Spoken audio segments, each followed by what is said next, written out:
Hello, everybody.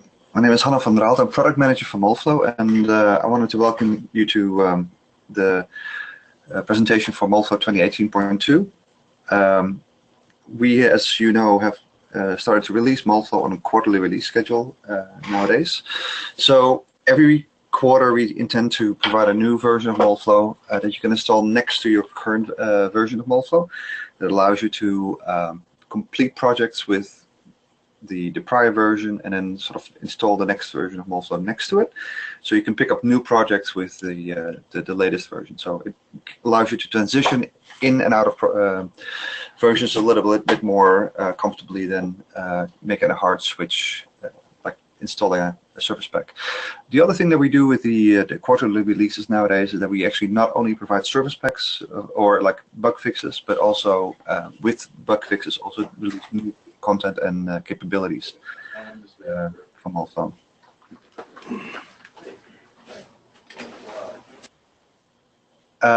So quick overview of the 2018.2 release. And I'll go through these in a bit more detail, but like we've basically added new capabilities to do design of experiments and parametric study. We added new capabilities on the ability to get from a 3D cooling channel geometry to a midplane or like a centerline extraction, like a centerline for cooling channels. Just in general, some improvements on in what our customers have been asking for, and then some additional capabilities in the multi-barrel injection molding side that we made available now. Like I said, I'll go through most of these in a bit more detail in the next slides. So first of all, a new T-Flex version. So for large accounts that want to have access to on a daily basis to technology, Autodesk is offering a T-Flex as an option. It's an access-based model, and until now, we as soon as you basically touched the Moldflow UI, you basically were assumed that you would be using the Moldflow UI synergy as well as the solver component of that. So the daily rate was basically depending on the price for both the UI and the solver. Now, some customers made a legitimate question around this.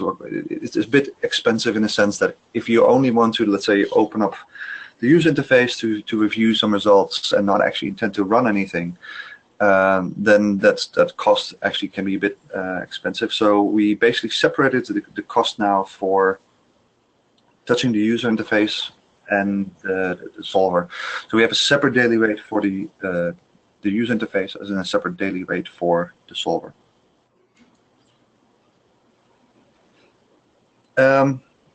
So we made some really good improvements on the design of experiments and the ability to make design changes through Moldflow. So a first feature is that we actually made the ability to make design changes and drive them through a Parametric Study or available to all Moldflow processes right now. So until now it was limited to normal thermoplastic injection molding, but now we have made it available to other processes like compression molding. And I give you a quick example of what you can do now with that. We can basically take a part and a charge, and we can now specify, make the top face a parameter that we want to drive to change the volume of the charge that is going to be compressed. So, and then drive that through a parametric study, basically create 3 variations in this particular case of the size of the charge, and basically see how the filling pattern changes with the size of the charge.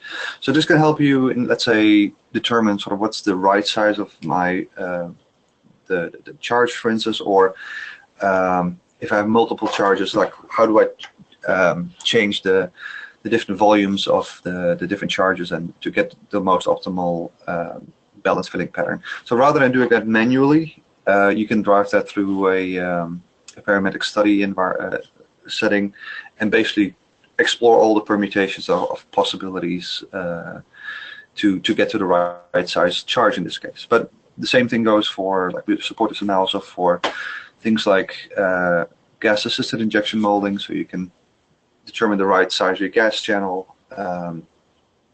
And not only can you like drive design changes through this, also you can change the process settings with that. So your normal process settings are still part of the normal design of experiments in the space. The only thing we add to that is also the ability to make design changes to this particular case, the charge, but you can also make design changes to the actual part. So combine process and design to get to the optimal solution. A new thing we added to this parametric study as well, and optimize DOE, is the ability to look at flatness and roundness as an objective. So in this particular case, I took a part, and let's assume that this part over here has a is going to be part of an assembly, and to contain everything that's inside this particular part, the seal of this is going to be very important. So the flatness of this particular thing is going to be super important. And then you might also think that the roundness of these circular holes is going to be important as a criteria. So basically declare, you as a Moldflow user can now specify up front which quality criteria are important to you with respect to flatness and roundness. And then we can run that through our parametric study and DOE, and we can find out what the flatness numbers are for these particular geometries, and basically determine sort of what the best combination of objectives you get with the different variations that you're running. In this particular case, like I said, it's a fairly simple DOE that I run with 3 different objectives, 2 roundness objectives and a flatness objective, and I can use a filter to quickly get down to the most optimal combination of factors that I have available. And when I want to study one particular case a bit more, or maybe I want to study them all, I can select the studies over here on the side, download the entire result data set, so I can do an apples-to-apples comparison, not only at a high level, but into a much more deeper level, like you normally do with processing. And I want to spend a little bit of time in sort of what flatness and roundness means in this context. So I mocked up this a little bit in sort of the Moldflow user interface to try to explain more or less what this is. So I defined on this particular edge the flatness, put a flatness criteria on it, and what that effectively means is that I isolate the warpage of the elements over here that are that I have on my that I selected the criteria on, and do a best fit on this particular area, and then see how much the difference between the maximum out of plane direction and the minimum out of plane direction, sort of the maximum deflection between the positive and a negative out of plane deflection. That would be considered flatness in this particular case. So it's a local criteria for that particular geometry at that point. And a similar thing can be, like, you have to imagine for roundness. In this particular case, like, roundness would be equating to how basically the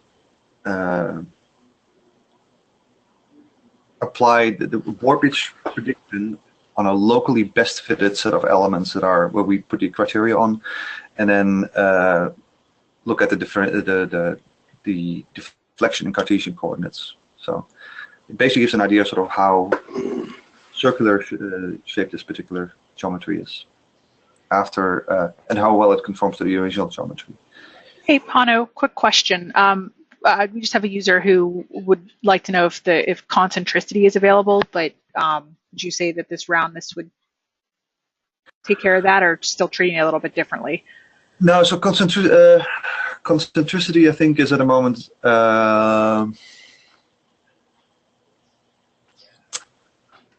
I'll have to look at the exact definition of that. Okay. Hanno, this is Jay. Yep. Concentricity, the answer would be no, because that would be essentially the roundness of two circles with the same center line.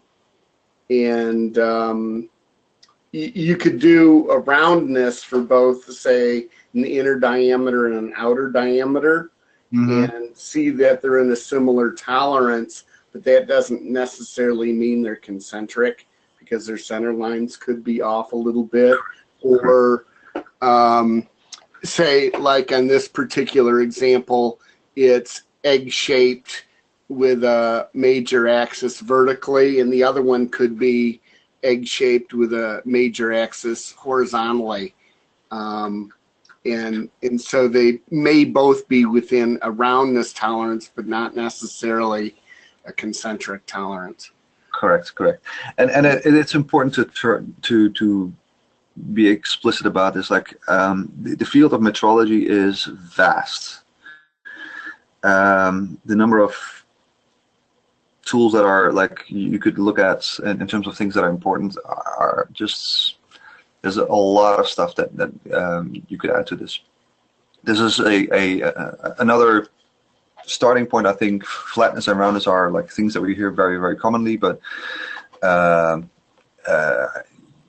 there are similar things to do with like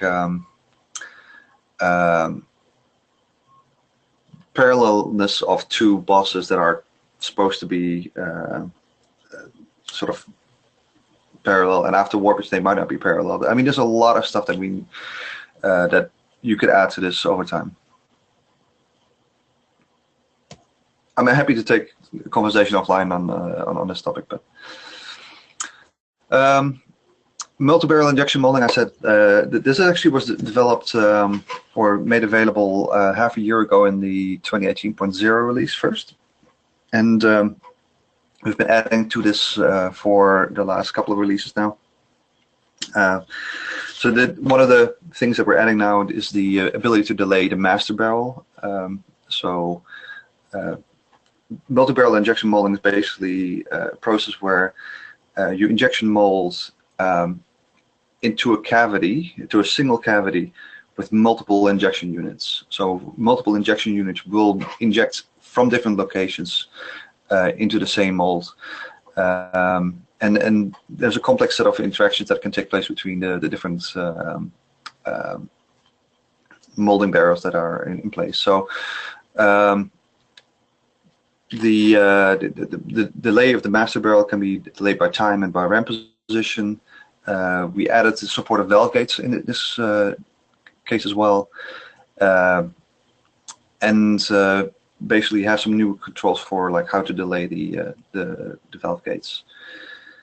And we added some extra error messages to help with correct setup. So, because like I said, this is a fairly complex molding process, and it's easy to make setup problems that are not always easy to identify very easily. So we added some good messages to that to help with getting the mold setup done properly. We made some good improvements on the 3D compression molding side as well. So in the current version of the previous version of Moldflow, like when you had a charge that was placed in a mold that is actually like in a curved area, like it would actually look like it was rigid, like the chart would be rigid. It would be actually effectively be floating in space, and that's obviously not correct. The correct situation, what you actually be experiencing in reality. So normally the charts would actually droop down, like we have over here, which gives a much more realistic prediction of the flow front at that point. So we have now an option to in the solver to say like the chart is rigid, like before, or it is actually flexible, and it will conform to the contour of the area that it's placed in. And hopefully with that we get another step closer to predicting reality. So one good side effect of it is that also that in this particular case the mold opening actually is somewhat less, and it helps with improved convergence of the solver as well. So the mold doesn't the elements in the mold don't stretch it much, and it will help with creating a much more realistic filling pattern.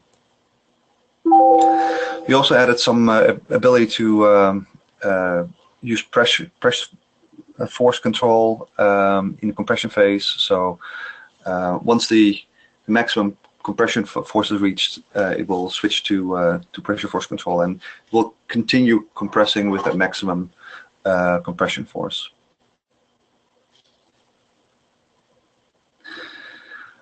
Something we were actually very, very excited about, and I think we've seen already a good feedback from our technology previews as well as from internal testing, is the ability to take 3D cooling channel data and really quickly reduce that 3D geometry to beam and beam element data. So we'll start with a mold over here, and I'm just trying to narrow down for what we're going to need for this particular feature. It's like if the entire mold is like this, the mold block with the data we need actually is more like this, and then we have the actual conformal the cooling channel over here now as a 3D body over here in that drawing.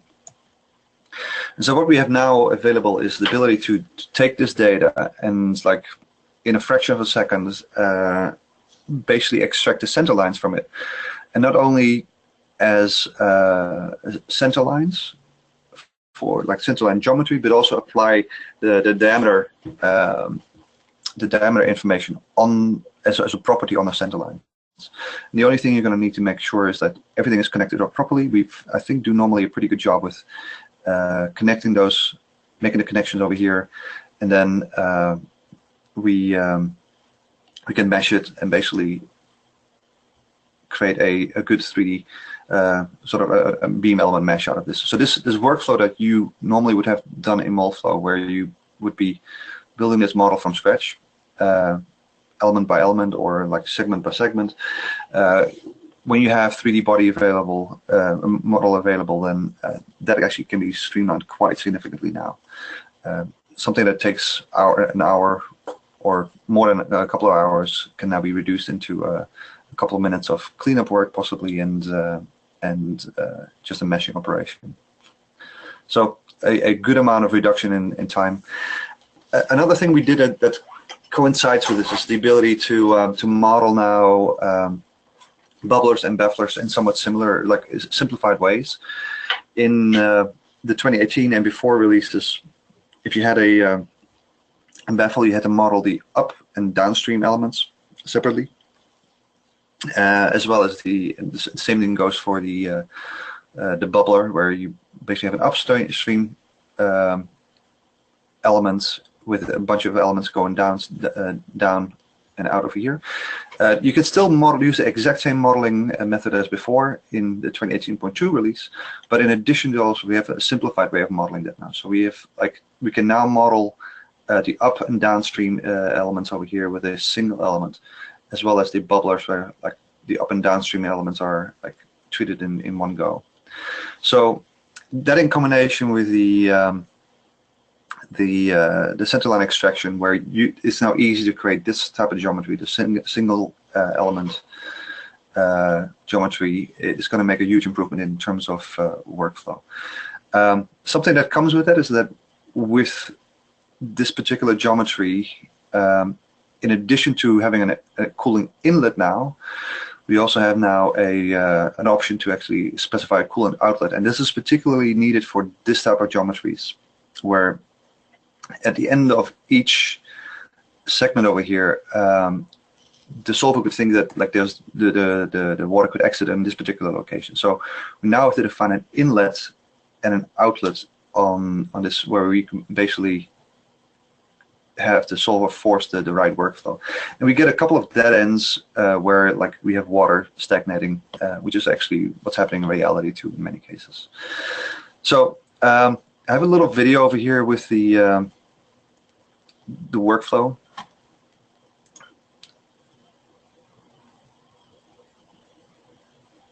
And I'll cooling channels are frequently designed in a CAD package. I hope this is you can hear this in audio. As 3D bodies. These 3D bodies need to be converted into beam elements for most cool analyses.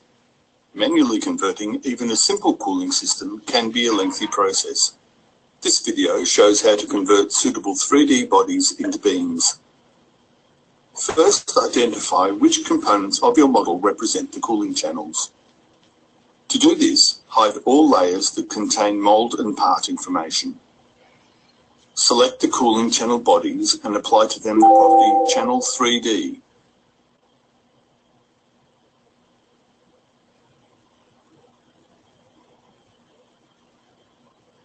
Next, extract the centerline curves. Click on Curves, Centerlines. Click Apply, Close. Now mesh the centerline curves. This creates the beam elements along the centerline curves. Inspect each curve to ensure continuity. This can be done with the mesh connectivity diagnostic.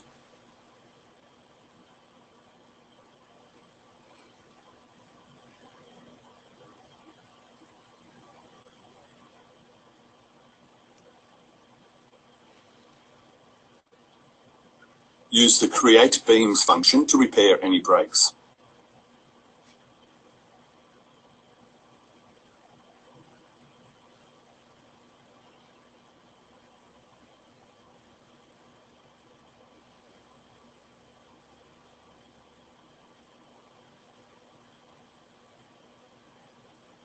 Continue checking curves one at a time until complete.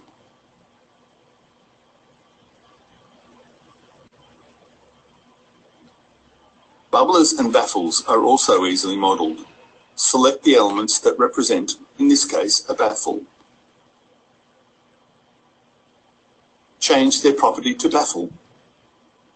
Remesh the channel.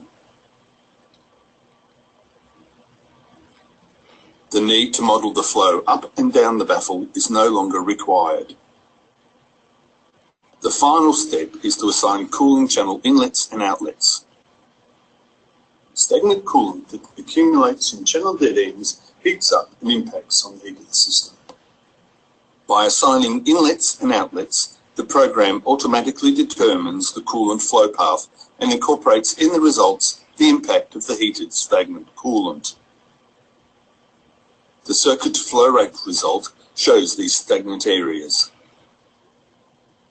And the circuit coolant temperature result shows that the stagnant areas impact on the heat of the system. You only need to assign an inlet for a flow path that has no stagnant areas. The centerline extraction feature is an efficient method to incorporate a cooling system into your analysis. Cool. So yeah, we're actually very excited about this particular feature, and we worked on this not only from within our own development team, but we worked with the team that actually develops the CAD kernel in Autodesk to actually allow us to get us the information that we need to extract center lines as well as the diameter information from the model. So it's been very exciting, I think, to see that come across. Another thing we added this release cycle is the ability to extend resin transfer mold and RTM to Warpage. So as we've done for quite a while now, is that we have the ability to actually specify a fiber mat. We can now also basically do a fitting analysis with that and see how the resin actually permeates the fiber mat. And then we can take this all the way through Warp now and predict the shape of the part, the RTM part with the fabric in place. So we may not always have the information on the actual draped geometry, if you will. But we can definitely work with, you can use scripts to actually get information from draping codes to Moldflow to get that type of information across. And we have like a first assessment on inside of Moldflow for like laying the positioning on and the orientation of the fiber mat inside of Moldflow in a sort of a poor man's version of draping.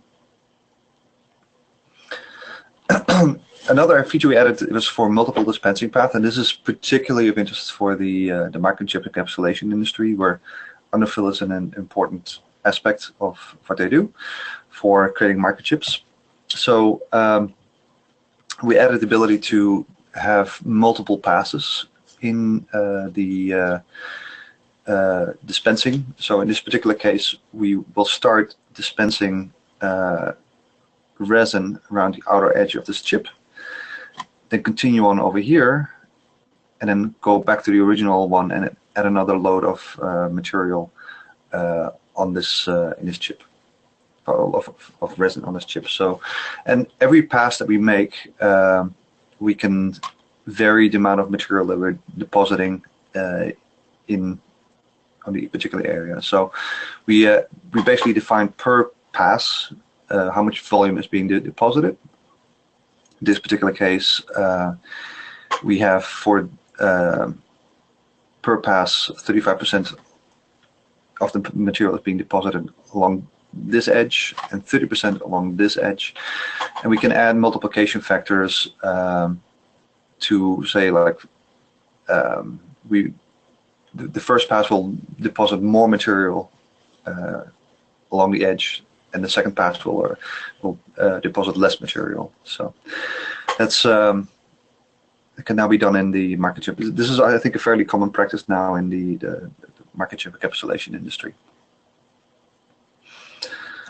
And that's the content of this release. So we are already working on the next releases that are coming up. So we have plans in the works or the material in the works ready for the 2018.3 release, as well as the 2019 release. So very excited to hear your feedback. I think particularly around the Centerline extraction and the new abilities for flatness and roundness in DOE and Parametric Study. And looking forward to your feedback. If there are any questions, I'm happy to take a number. Great, thanks, Hanno. There's been a couple questions, but Jay has been doing a good job kind of keeping up with them. Maybe we could give it a few seconds here to see if any new ones come in. And again, this webinar, I think there was a couple comments or questions on some of the content that Hanno had covered, but some of you had to join a little bit late. So this was recorded and will be sent around later today, along with a link to the slides that Hanno has presented here. So that email will come out later today, so you all have a copy of this recording also. Looks like we have just some good feedback. Everyone seems to be excited about the centerline extraction. Yeah, I think it should save you guys a lot of time, hopefully. So. And so just a general question, when is this release available? So this release was available in your Autodesk account as of last Friday. So yeah, if you log in and go under the management, and then in the lower left-hand corner, there's a product enhancements area. So the same area where the previous quarterly releases have been shown. So if you just go in there, you'll see the download files for Synergy 2018.2 and Insight 2018.2. Yeah, and just like on the topic of where to download those builds, we're looking to make this a little easier through our back office to make sure that information can be found a bit easier, and possibly actually even through the desktop app that can. And hopefully we can make you aware that there's a new build available when it becomes available. So we're working through that to make that whole process a lot easier.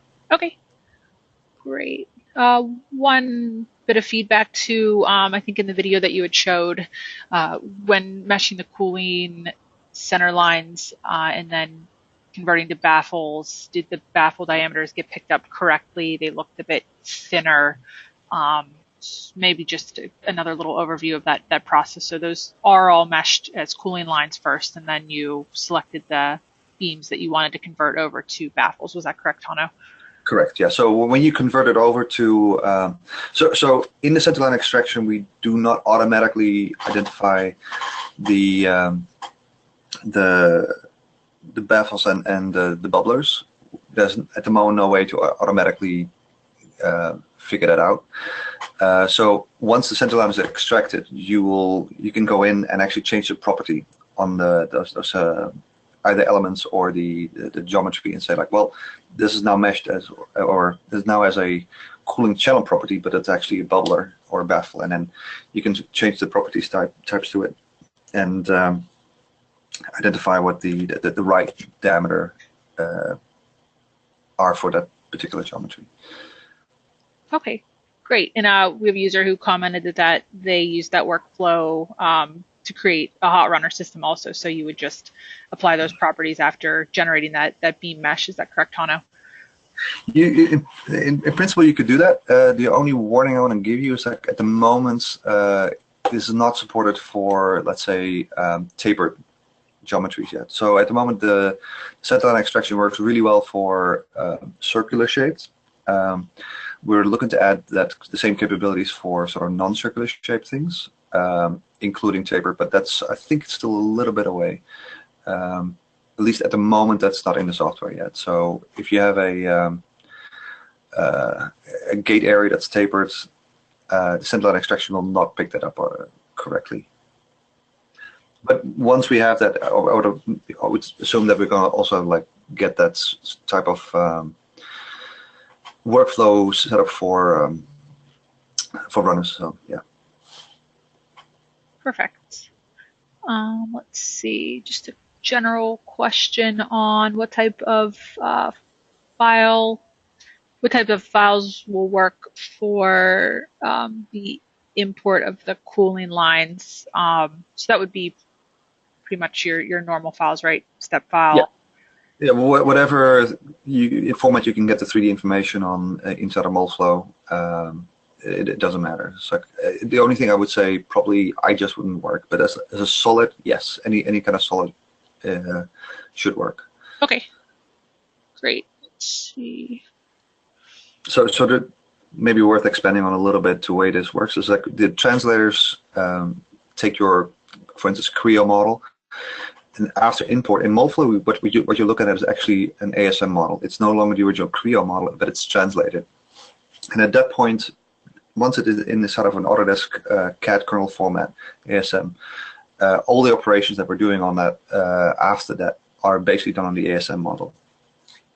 Once you want to export data, it goes again through a translator, and you export it as a step or a SAT file, for instance. But that's another export program. But everything inside of Moldflow, in terms of solid geometry, is happening on the Autodesk CAD kernel data after you imported it from the original source data. Okay, great. And I think you answered, yeah, we just touched on, is it possible to extract feed systems and a hot runner center line? So you just preface that right now we can't do it if there's a change in the geometry. Yeah, I would like to say, I think for 90% of the, let's say, a hot runner system, it probably does a pretty good job, except for the gate. So you there, I would say probably 90% of the way. There's going to be a bit of cleanup to be done at the end, but and because of that, we actually have not made this explicitly available for runner systems yet, because like there's a bit more work to be done. All right. But obviously, you can hack yourself around this for now. Let's see here.